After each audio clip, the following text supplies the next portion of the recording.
Hello student, this is your 10th lecture of electrical machine.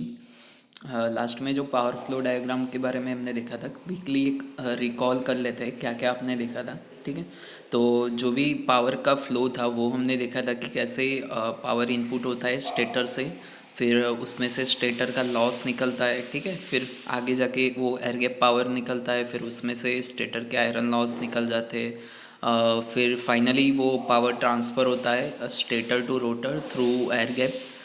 Then उसमें से rotor के copper loss निकल जाते हैं। फिर आपका बचता है उसमें से mechanical power develop in a rotor, जिसमें से फ्रिक्शन एंड विंडेज लॉस निकल जाने के बाद आपको फाइनली शाफ्ट का आउटपुट पावर मिलता है। ठीक है, तो हर एक के फॉर्मूलाज हमने यहाँ पे देखे थे। टॉर्क का फॉर्मूला हमने देखा था, पावर का फॉर्मूला क्या होता है, power output P is equal to T into 2πn/16।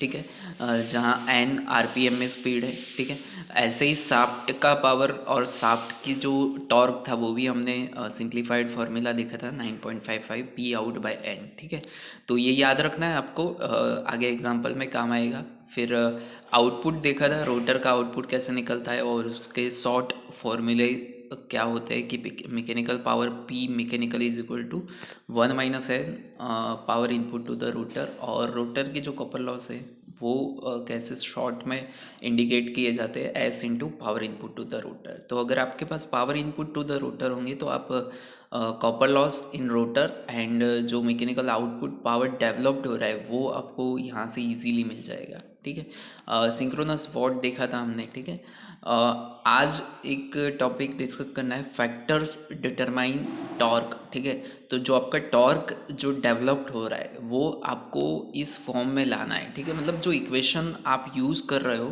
ठीक है, टॉर्क का इक्वेशन, उसको हमको डेरिवेशन करना है। ठीक है, तो कैसे डेरिवेटिव करोगे, तो एक बात तो है कि आपको यहाँ पे एक पता होना चाहिए कि 3 phase induction motor is operating on a certain load.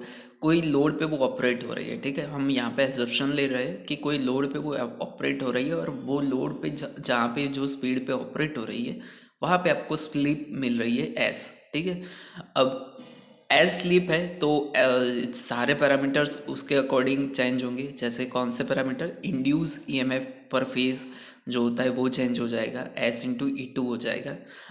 फिर आपका रोटर का जो इम्पिडेंस है Z2 वो भी चेंज हो जाएगा, R2 प्लस एस X2 हो जाएगा।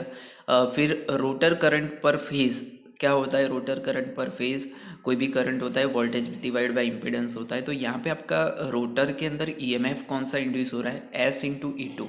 ठीक है, और आपका इम्पिडेंस क्या है रोटर का, आपको पता है Z2 क्या है, under root R2² plus S2² X2² under root में। ठीक है, यहाँ पे आपको वैल्यू लेनी है। ठीक है, इसलिए आप ये अंडर रूट वाला कर रहे हैं। बाकी इम्पिडेंस आपका R2 प्लस SX2 ही है, पर आपको जब ये वैल्यू इसके अंदर चाहिए, मतलब आपको जे फॉर्म में नहीं चाहिए। यहाँ पे आपको जो वैल्यू मिलेगी ना R2 प्लस X2 वो आपको एक जे फॉर्म में मिलेगी। ठीक है, आपको चाहिए वहाँ पे वैल्यू, न्यूमेरिक वैल्यू। ठीक है, तो आपको फिर ऐसे उसको कन्वर्ट करना पड़ेगा, रेक्टेंगल टू पोलर जो कन्वर्जन हम करते हैं वो यहाँ पे करना पड़ेगा। ठीक है, अब यहाँ पे जो हम फॉर्मूला यूज़ करने वाले cos फाई टू क्यों लिया है, उसके लिए पहले ये देखो कि टोटल रोटर के कॉपर लॉस, यहाँ पे लॉस को हम I²R से डायरेक्टली आइडेंटिफाई नहीं कर रहे हैं। ठीक है, हम कैसे कर रहे हैं कि कोई भी लॉस होता है या फिर कोई पावर होता है तो उसके लिए दो फार्मूला होते हैं, आइधर वो I²R से आप निकाल लो या फिर आप VI cos फाई से भी निकाल सकते हो, वो भी एक टाइप का पावर ही है। पावर और जो लॉस है, लॉस का भी यूनिट आपको पता है वॉट में ही होता है, और पावर का भी यूनिट वॉट में होता है। ठीक है, तो वैसे तो हम लॉसेस I²R से ही फाइंड करते हैं। ठीक है, पर उसको ये फॉर्म से भी फाइंड कर सकते हो, ऐसा नहीं है कि सिर्फ I²R से ही वो लॉस आइडेंटिफाई होंगे। ठीक है, तो यहाँ पे टोटल कॉपर के जो लॉस है हम यहाँ से ऐसे निकाल रहे हैं कि VI cos फाई निकाल रहे हो और आगे 3 ऐड कर रहे हैं क्योंकि हम पर फेज की बात कर रही है। ठीक है, तो 3 rotor induced EMF per phase V हो गया, वो I फाइंड करना है तो rotor current per phase I and cos phi, तो इसलिए यहाँ पे हमको cos फाई स्पेसिफाई करना पड़ रहा है। ठीक है, तो cos फाई टू क्या होता है, आगे भी मैंने इक्वेशन दिखाया था कि कोई भी cos फाई क्या होता है, रेजिस्टेंस डिवाइड बाय इम्पिडेंस, और कॉस पाई का मतलब ये होता है कि रेजिस्टिव पार्ट कितना है इम्पीडेंस पार्ट में, percentage of resistive part in impedance, ठीक है। तो यहाँ पे R2 और Z की जगह हम उसके वैल्यूज़ चाहिए तो ये फॉर्मूला यूज़ करेंगे, ठीक है। तो सारी वैल्यूज़ अगर ये टोटल रोटर कॉपर लॉस के फॉर्मूले में अगर आप पुट करते हो तो लास्ट में आपको ये 7.34 वाला ये फॉर्मूला मिलता है, ठीक है। अब ये फॉर्मूला है आपके पास, एक और आपके पास भी फॉर्मूला है रोटर कॉपर लॉस का, जो आगे आपने देखा था कि S into power input to the rotor, ठीक है। अब power input to the rotor क्या है वो भी आपने डिराइव किया है कि कैसे। यहाँ पे देखो टॉर्क का जो फॉर्मूला था ना उसमें पावर का साथ में फॉर्मूला था। हाँ यहाँ पे देखो तो ये transfer to the air gap P2 is equal to यहाँ पे ये मिल रहा है आपको, ठीक है। तो अगर आपको यहाँ पे पावर के फॉर्म में चाहिए तो आप ऐसे फॉर्मूला रख सकते हो, ठीक है। तो यहाँ पे आप अगर पावर का फॉर्मूला रखते हो, ठीक है, तो टॉर्क सॉरी हाँ यहाँ पे हाँ total rotor copper loss is equal to S into power input to the rotor. Power input to the rotor क्या है, T, मतलब टॉर्क के फॉर्म में लेना, टॉर्क T इंटू 2π/NS/60, ठीक है। तो ये फॉर्मूला एक बन गया और एक आगे आपके पास फॉर्मूला आया 7.34 वाला। अब दोनों को इक्वलाइज कीजिए क्योंकि दोनों रोटर कॉपर लॉस के फॉर्मूला है, ठीक है।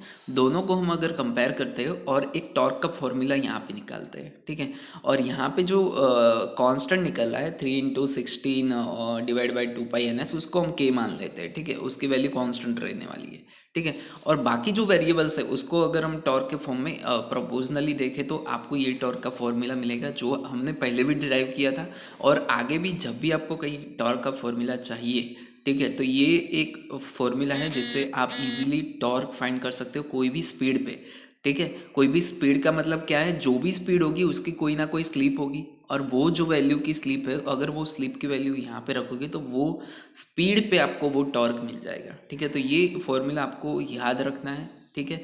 इसी के बेस पे काफ़ी सारे एग्जांपल्स होंगे, ठीक है। तो यहाँ तक ये थियरी मैंने डिस्कस की, determine the factors determine the torque, ठीक है। और आगे हम अब ये जो आपके सारे फॉर्मूला पढ़े हैं ना पावर फ्लो डायग्राम में कि कैसे यहाँ से पावर फ्लो होता है, कहाँ से रोटर, 4 स्टेज में देखो पावर फ्लो हो रहा है। यहाँ से पहले आ रहा है, यहाँ से 2 लॉस निकल रहा है, फिर एक पावर आ रहा है, फिर एक लॉस निकल रहा है और फिर एक पावर आ रहा है, ठीक है, फाइनल पावर। तो यहाँ पे 1 2 3 और 4 पावर के स्टेजेस है और यहाँ पे 4 लॉस निकल रहा है, ठीक है। तो सारे स्टेज के पावर में से कोई भी पावर पूछ सकते हैं, कोई भी ऐसा पूछ सकता है कि ये लॉस दिया हुआ है और ये निकालो, ठीक है। तो सारे फॉर्मूलाज आपको याद रखना है, ठीक है।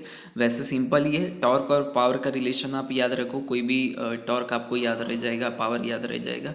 और एक फॉर्मूला ये दोनों याद रखो कि शॉर्ट फॉर्म में आप याद रखो कि पावर जो रोटर का लॉस होता है वो S into power input to the rotor होता है, ठीक है। और P मैकेनिकल क्या होता है 1 - S power input to the rotor, ठीक है। और आप ये भी याद रखना कि power input to the rotor क्या है, ठीक है। फिर वो भूल जाओगे तो फिर वो दोनों फॉर्मूला कुछ काम के नहीं आएंगे आपको। तो ये फॉर्मूला और ये जो टॉर्क मैंने पढ़ा है वो फॉर्मूला के बेस पे जो जो एग्जांपल है हम नेक्स्ट लेक्चर में वो एग्जांपल करेंगे, ठीक है। Thank you.